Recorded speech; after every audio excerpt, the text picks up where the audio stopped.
안녕하세요. 오늘은 요한계시록 지난번에 이어서 두 번째 시간이에요. 본문 말씀으로는 요한계시록 1장 8절로부터 20절을 중심으로 살펴보고자 합니다. 여러분 아시다시피 1절부터 7절까지는 짧게 복습하면 요한이 하나님으로부터 하나님이 예수 그리스도가 보여주신 증거를 일곱 교회들에게, 아시아에 있는 일곱 교회들에게 편지로 쓰겠다고 하는 걸로 시작되었어요.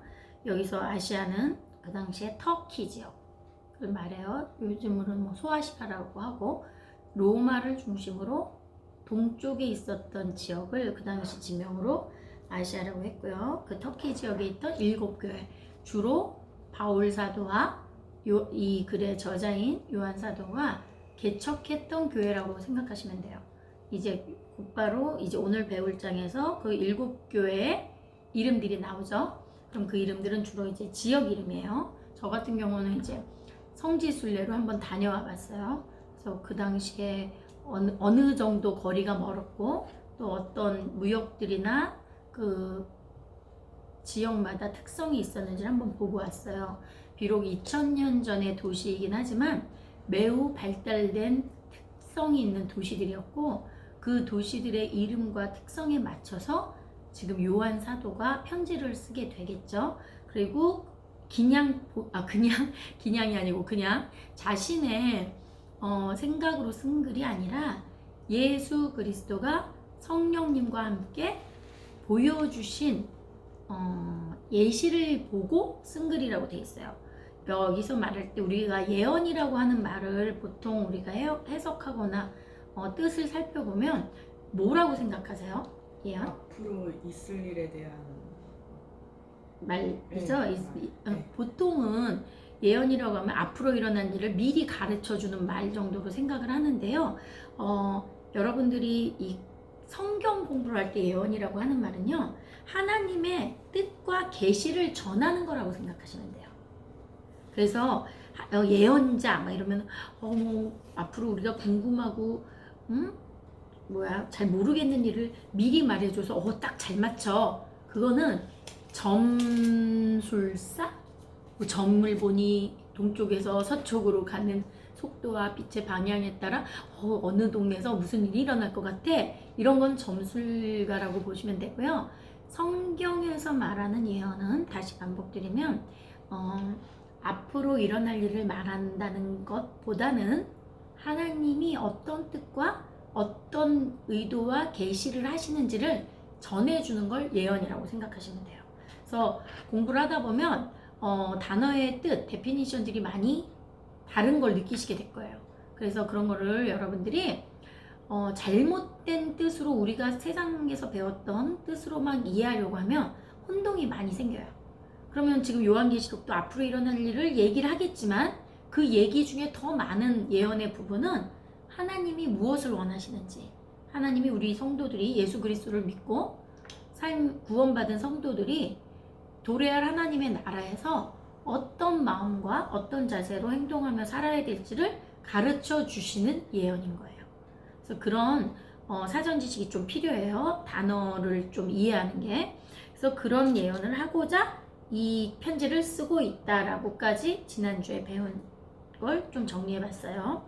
자, 오늘 한 첫 문장 1장 8절 한번 읽어주세요. 주 하나님이 이르시되 나는 알파와 오메가라 이제도 있고 전에도 있었고 장차 올 자요 전능한 자라 하시더라. 아멘. 하나님이 직접 말씀하셨대요. 성경에서 보면 저희 한국 번역 성경들은 주로 하나님, 예수님이 말씀하시는 빨간 글씨로 되어 있어요. 그렇죠? 하나님이 말씀하셨기 때문에 그 부분이 빨간 글씨로 되어 있을 거예요. 뭐라고 말하셨냐면 나는 알파와 오메가다. 알파가 뭐고 오메가가 뭐죠? 시작과 끝. 뭐의 시작과 끝이에요? 이 세상? 모든 것. 그러니까 그거는 의미고, 제가 물어보는 원래 알파와 오메가의 뜻이 뭐냐고 하면 헬라어 알파벳이에요. A, B, C, D, E, F, G. 그거는 이제 영어의 알파벳이라면 영어에서 처음은 A고 끝은 G죠. Z, G죠. 그런데 여기 헬라어의 첫 글자는 알파예요. 그럼 마지막 글자는 오메가예요. 그래서 첫 글자와 끝 글자를 말하시면서 나는 처음이자 마지막이다 이렇게 얘기하시는 거예요. 그럼 여기서 참고로 우리가 자주 배웠지만 성경 66권은 크게 두 개로 나뉘는데 무엇과 무엇으로 나뉘죠? 구약과 신약. 그렇죠. 그럼 구약은 어느 나라 말로 쓰여졌다 그랬죠? 구약이요? 네, 히브리어. 맞아요. 그러면 신약, 헬라. 그렇죠. 그럼 지금 우리가 읽고 있는 요한계시록은 헬라. 신약이니까 신약의 마지막에 헬라어로 쓰였죠. 헬라어가 그리스어고 지금 알파와 오메가가 그 그리스어 헬라어의 제일 처음과 끝이라는 거죠. 그래서 상징적으로 표현을 해준 거예요. 그래서 시작과 끝이라는 말이고 아까 자매님이 얘기해 주셨듯이 처음과 끝, 세상의 처음과 끝. 나 하나님은 세상의 처음이요 끝이다. 그러면서 하시는 말이 시간적으로 지금도 있고 전에도 있고 장차. 전에도 있고 장차 올 자요 전능한 자라. 자, 어제도 잠깐 이런 얘기 했었지만 항상 시간적으로 있다는 얘기예요. 그래서 우리가 창세기 때도 공부를 했는데요. 우리가 생각하는 시간 개념과 공간 개념을 성경에서는 제대로 이해하시려면 과학도 마찬가지긴 한데 시간 개념과 공간 개념은 같이 봐야 돼요. 자, 우리가 한 달, 두 달, 작게는 1초, 그렇죠? 1분, 1시간, 하루, 일주일, 한 달, 1년 이렇게 가죠. 지금 우리가 알고 있는 제일 많은 시간 단위는 1년으로 알고 있어요. 1년보다 더 큰 게 있나? 제가 모르는 더 큰 단위가 아마 없을 텐데 년이라는 건 뭐죠? 지구가 태양을 한 바퀴 도는 게 1년이에요. 그렇죠? 하루는 뭐죠? 지구가 혼자서 한 바퀴 도는 거, 자전하는 거. 그렇죠? 그게 하루고 일이죠. 그 다음에 이 지구가 태양을 공전해서 한 바퀴 도는 게 1년이라는 걸로 시간을 정한 거예요. 그런데 하나님 안에서는 지구가 한 바퀴 도는 게 동시에 보이는 거예요. 그 공간 안에 있잖아요. 그쵸? 이게 시간이지만 공간이죠. 그러니까 그걸 좀 우리가 이해를 하면 좋을 것 같아요. 시간과 공간이 같이 가는 거예요. 뭐예요? 이 공간을 한 바퀴 도는 게 1년이라는 거예요. 그러면 우리가 저번에 한번 물어봤듯이 저 멀리서 지금 반짝거린 별이 빛의 속도로 우리 눈에 올 때까지 예를 들어 1억 광년이 걸렸다고 하면 그 1억 광년 동안 오는 동안 1억 광년 사이에 그 빛을 발하던 별이 없어졌을 수도 있어요. 그쵸? 근데 오늘 우리 눈에는 그 빛이 보이죠? 그래서 이런 게 하나님 안에서는 동시에 보일 수 있는 거예요. 저희가 이걸 이해가 좀 어려워서 자세히 설명이 됐는지 모르겠는데 시간과 공간을 초월하시는 분이 하나님이에요. 그래서 알파와 오메가고 이전에도 오늘도 내일도 있다고 말씀하시는 거예요. 그럼 우리 인간은 어때요? 한계가 있어. 그쵸. 우리는 시간과 공간을 초월할 수가 없어요. 특별히 어떻게 예를 들 수 있냐면 어제로 돌아갈 수가 없는 거예요. 우리가 아무리 빨리 막 달려가서 돌아가도 돌아갈 수가 없어요. 뭐 비행기를 타고 막 지구를 빠르게 돌면 돌을래나? 타임머신이 그런 효과잖아요. 그렇죠? 그래서 그런 일이 모르겠어요. 어떤 과학이 너무 발달하고 어떤 속도감을 우리가 느낄 수 없게 움직여버릴 수 있다면 갔다 올 수도 있겠지. 그리고 빛의 속도보다 더 빨리 우주에 나갔다 왔더니 과거로 돌아가 있을 수는 있겠지만 어떤 그런 과학을 통한 something 스페셜이 일어날 수는 있겠지만 근본적으로 우리 피조물인 인간은 하나님과 특별히 굉장히 정확하게 다른 면이 시간과 공간의 한계를 받는다는 거예요. 뭐 그 스타 트랙인가 그 영화 보면 분자 이동하죠? 인간이 가만히 어느 자리에 쓰면 몸 세포가 다 순간적으로 분해되면서 어느 다른 장소로 이동해 갈 수도 있다. 뭐 이런 원리는 있는데 그런 게 모르겠어요. 일어날 수도 있겠지만 근본적인 우리 인간은 하나님과 달리 창조주이신 하나님과 달리 우리 피조물인 인간은 시간과 공간의 제약을 받아요. 그래서 사실은 더 겸손하게 살 수 있는 거예요. 그 대표적인 예가 인간은 이 공간과 이 시간대에서 죽음을 맞이하게 되는 거예요. 잘 살고 나면. 그래서 우리가 한계가 있으니까 죽음 후의 시간들을 궁금해하고 또 기대하며 사는 게 이미 도래한 하나님의 나라 아닌 죽은 후에 갈 천국에 대한 소망이 되겠죠. 그래서 오늘 8절에 하나님이 가라사대 나는 알파와 오메가라는 뜻과 과거, 현재, 오늘 계속 미래까지 있으셨다는 말씀 나눴고요.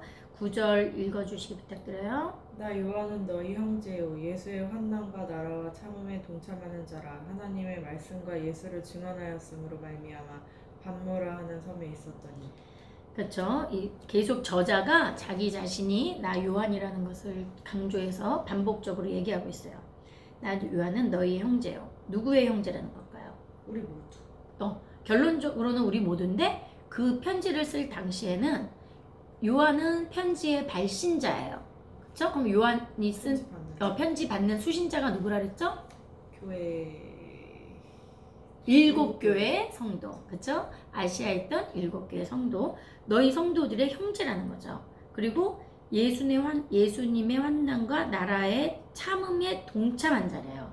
그러니까 예수님이 사역하실 때나 또 앞으로 있으실 어떤 도래의 그 때에 함께하는 자라는 말씀을 하시는 거고요.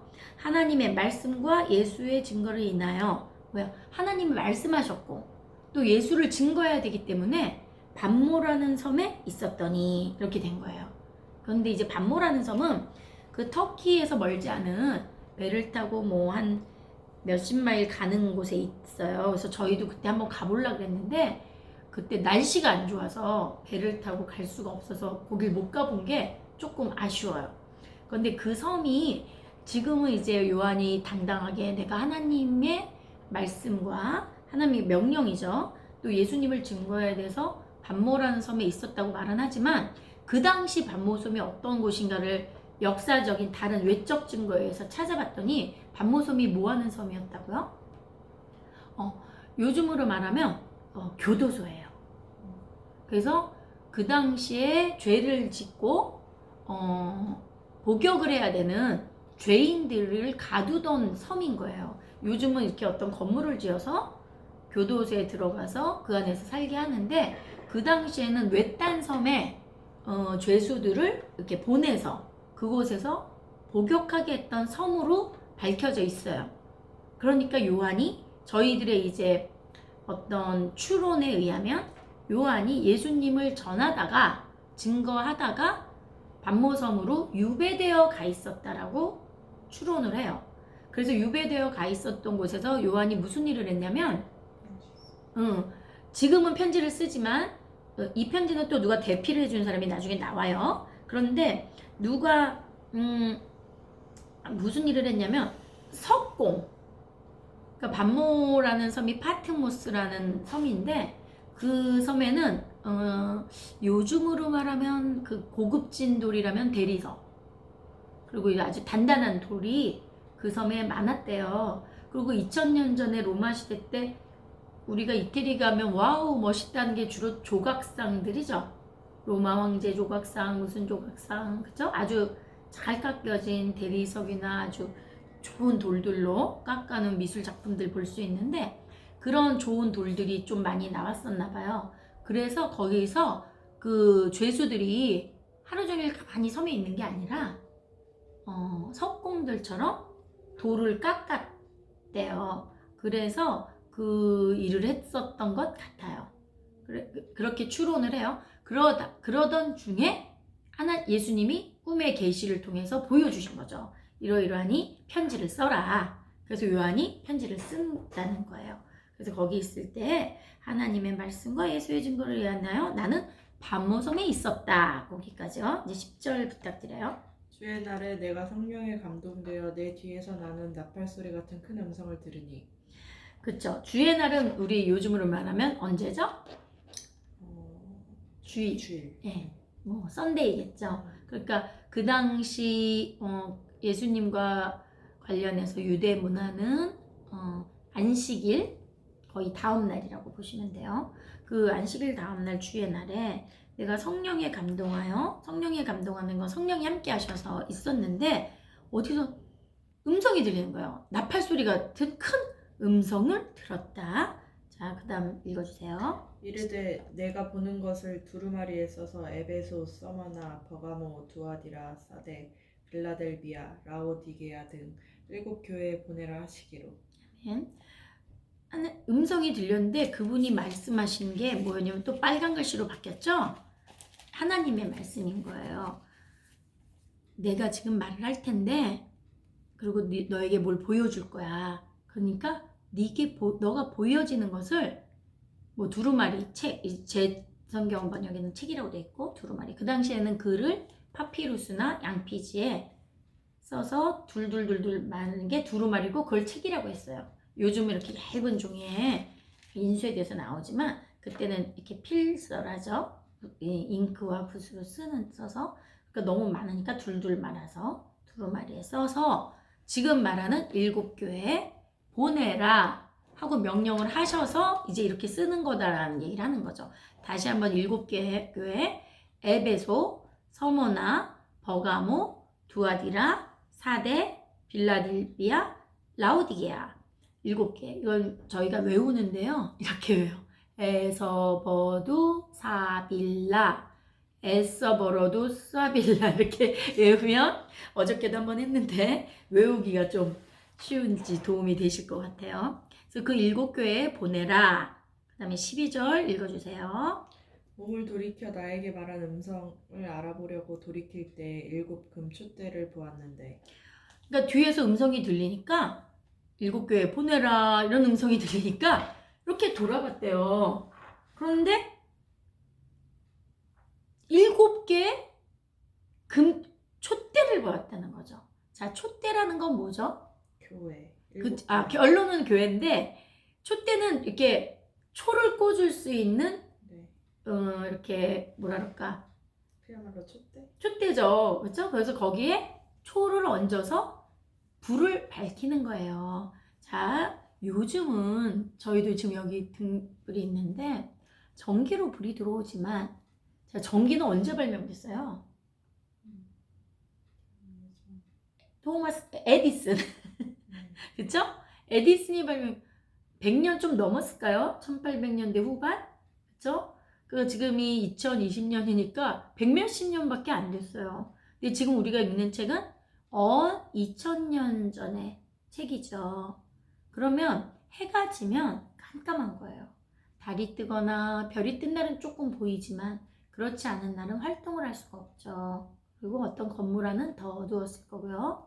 이 동네는 조금 지중해이기도 하지만 좀 더운 지역이기도 하기 때문에 창을 크게 많이 내지 않았을 거예요.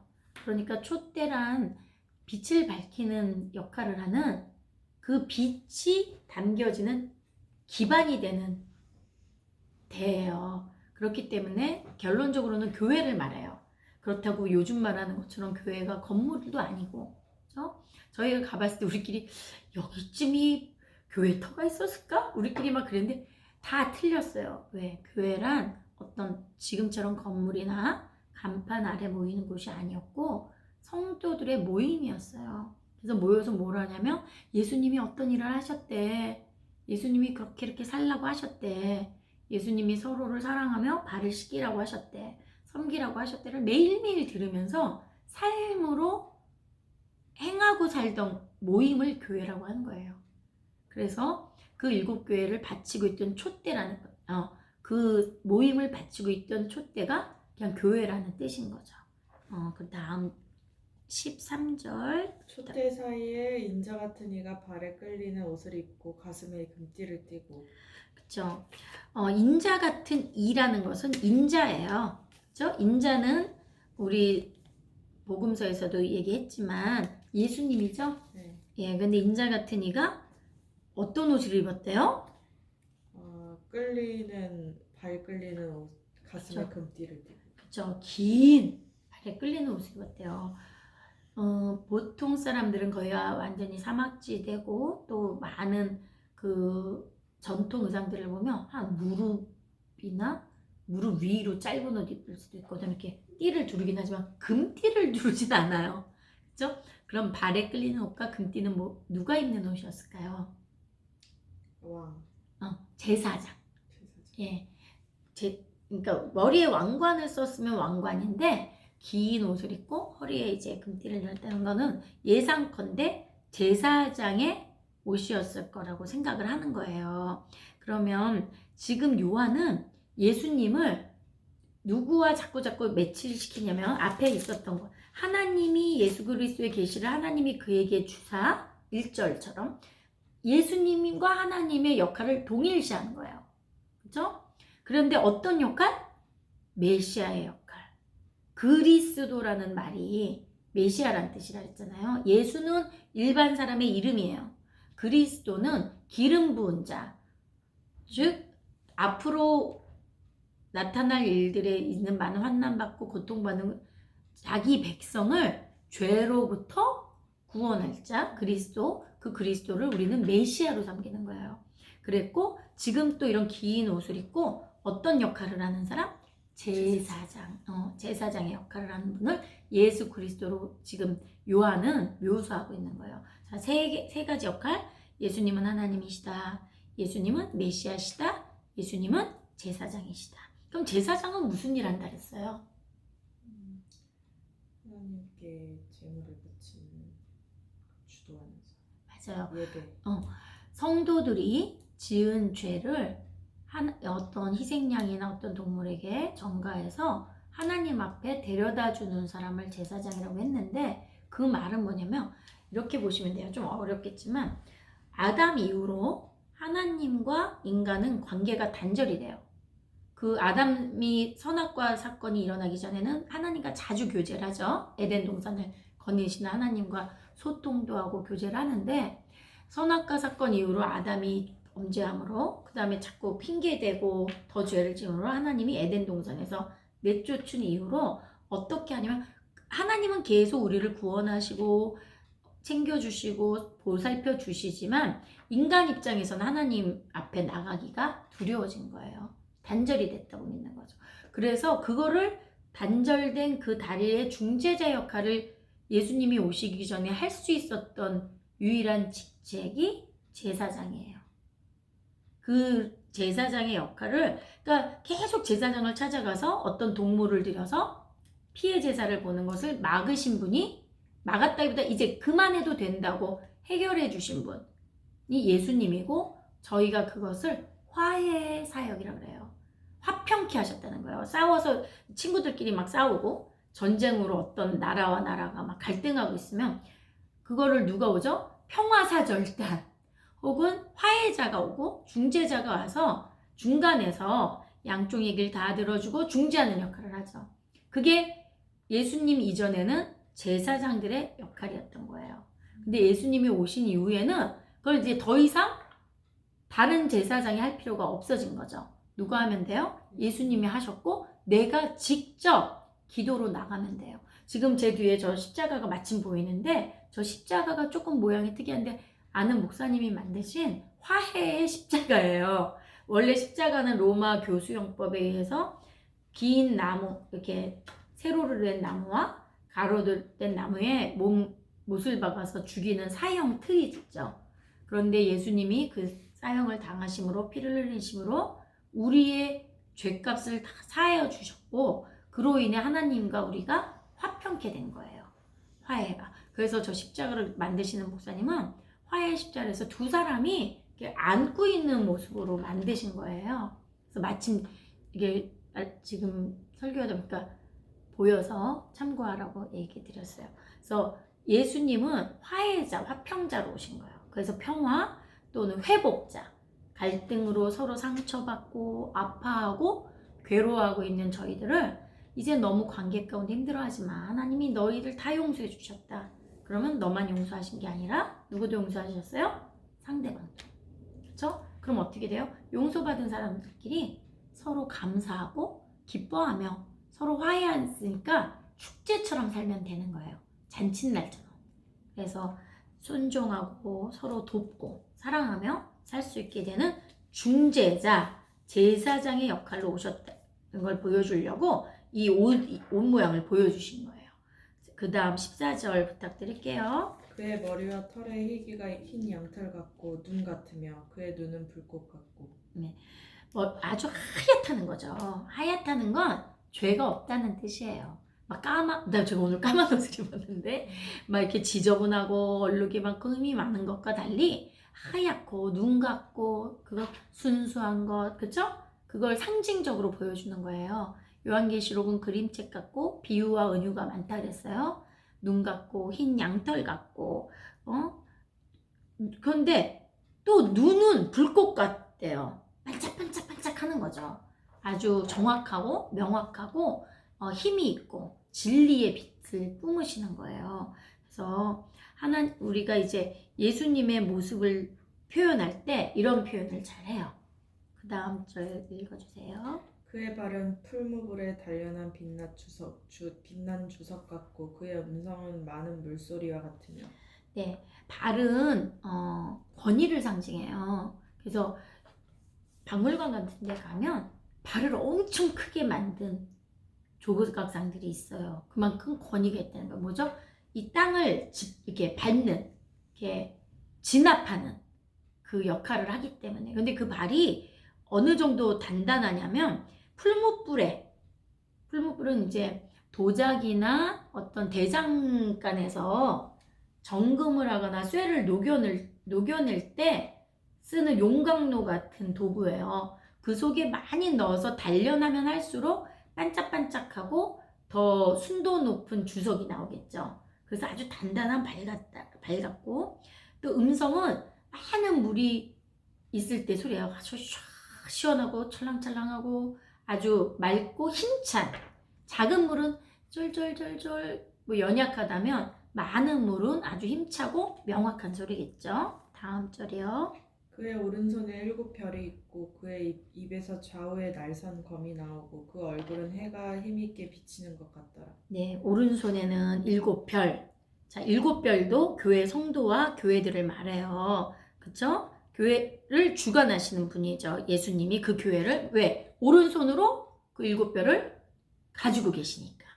그쵸? 지금 7교회를 얘기하니까 7별. 특별히 7개는 완전수라고 했죠? 그런데 마침 그 완전수에 맞는 7개의 구체적인 교회 이름도 주셨어요. 그런데 그 7별을, 그 촛대도 7교회, 그 다음에 7별도 그 촛대와 대응하는 말로서 아주 중요한 교회를 상징하죠.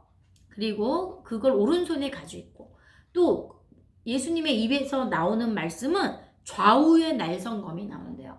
보통 그 도가 있고 검이 있어요. 그쵸? 칼검인데 뭐가 다르냐면 도는 한 날만 있는 거예요. 식도 같은 거. 검은 양날이 있는 거예요. 그러니까 양날이 훨씬 무기로 쓸 때는 유리하겠죠? 근데 예리한 거예요. 그래서 대충 뭉뚱거린 칼은 사람을 다치게 해요. 정말 무기로 쓰기도 힘들어. 그런데 날성검, 날이 아주 반짝반짝 쓰면 도구로 쓰기 아주 정확하다는 거죠. 예수님의 말씀은 그만큼 정확한 거예요.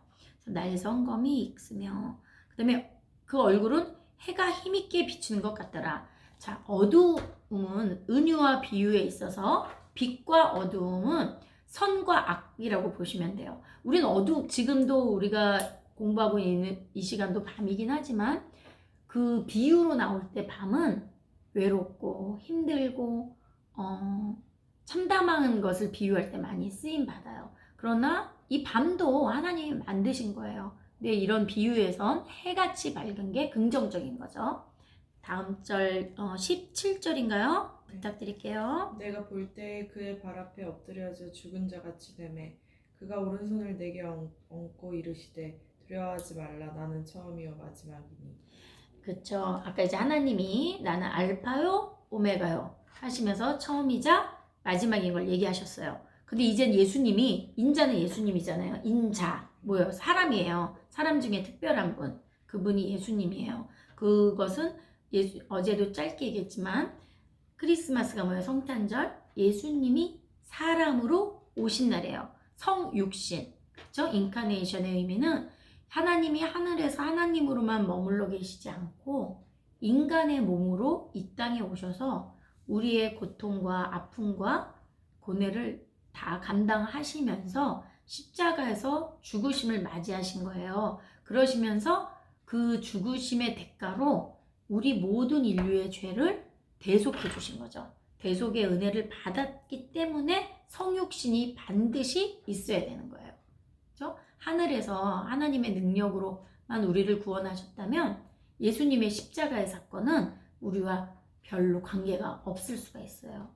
그래서 하나님의 나라에 동참하는 것, 그것이 환난과 참음이라고 나와 있어요.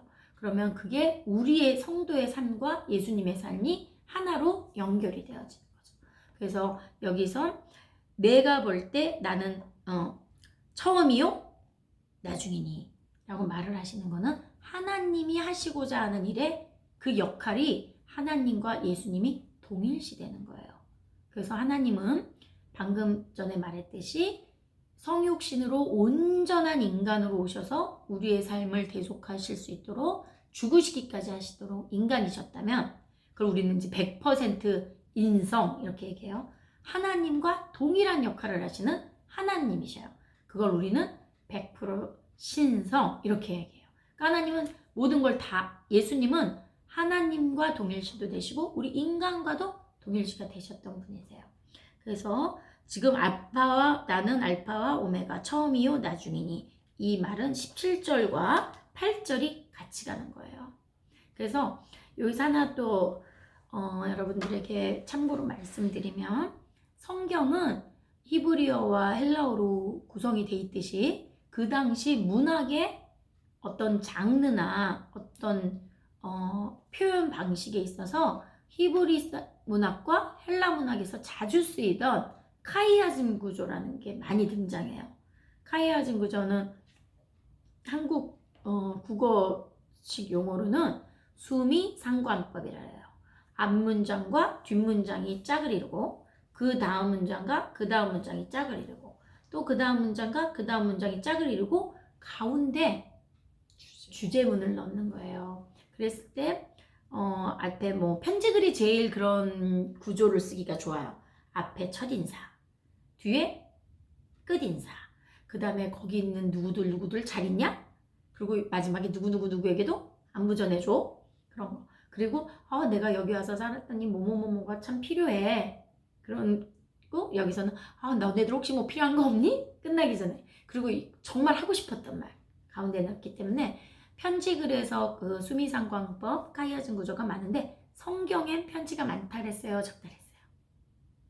많죠. 그래서 수미상관법이 많이 등장을 해요. 그래서 수미상관법은 전체 편지에도 이루어지고 또 한 챕터 안에도 이루어지고 때로는 한 문장 안에서도 이루어져요.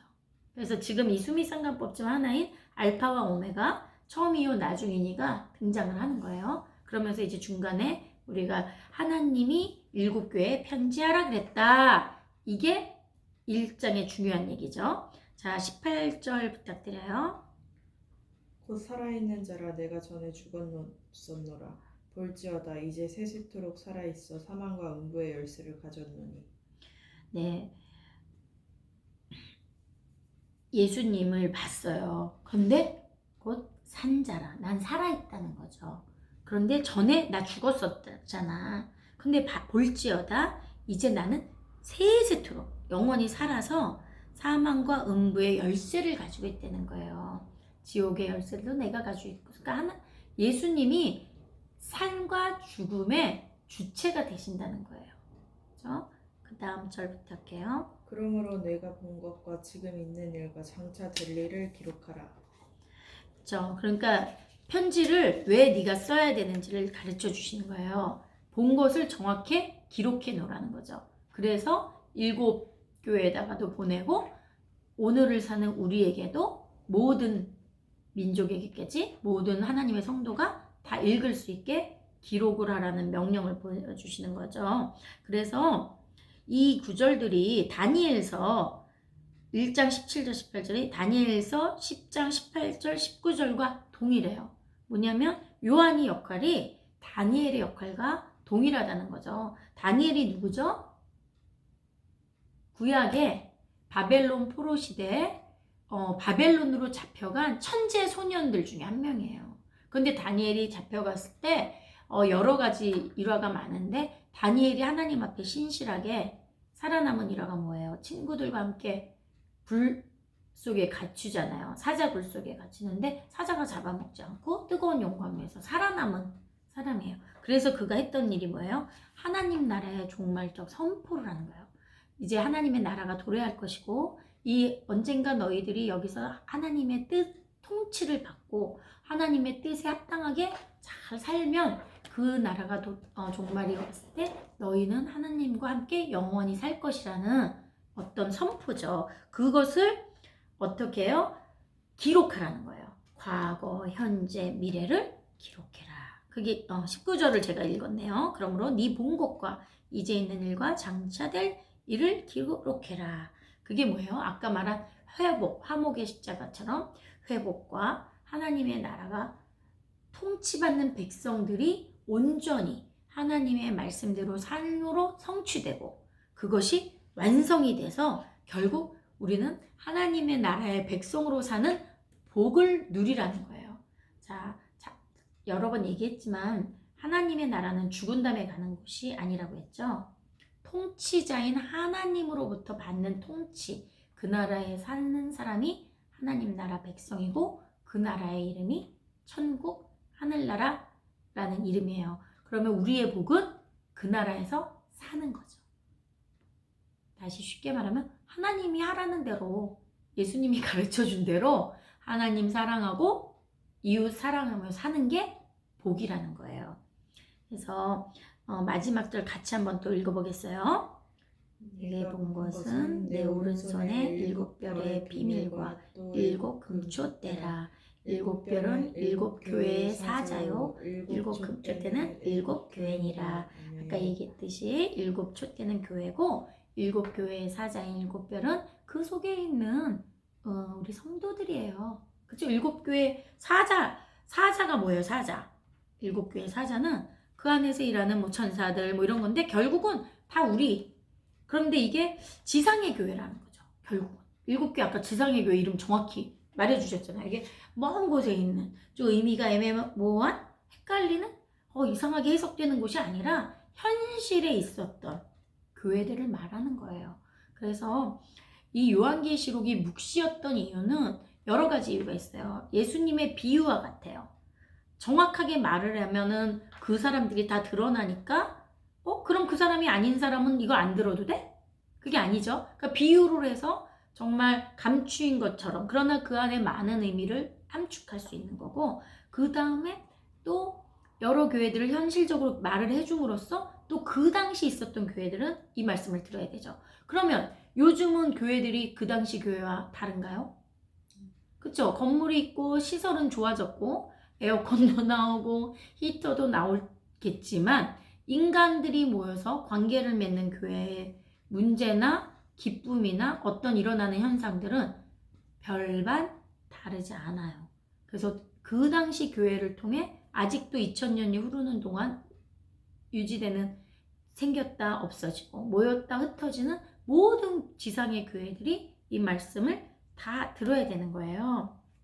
그래서 지금 오늘 이것으로 1장을 마칠 텐데요. 1장은 하나님이 우리들에게 주시는 어떤 알파와 오메가로 내가 너희들과 단절됐던 관계를 다시 회복할 거고 그걸 요한의 눈을 통해서 보여주신 것을 기록해서 후대까지 다 전해져야 되는 거예요. 7교회와 후대까지. 그래서 지금 1장에서 편지 서문에서 왜 내가 이걸 쓰고 예수님이 직접 오셔서 말씀을 통해서 내가 구원의 성취를 이루는 것을 보여주고 명확히 희망을 주겠다라고 쓰신 말을 1장으로 일단 끝내겠습니다. 그래서 우리가 기쁨으로 다음 시간을 맞이하면 되겠습니다. 감사합니다.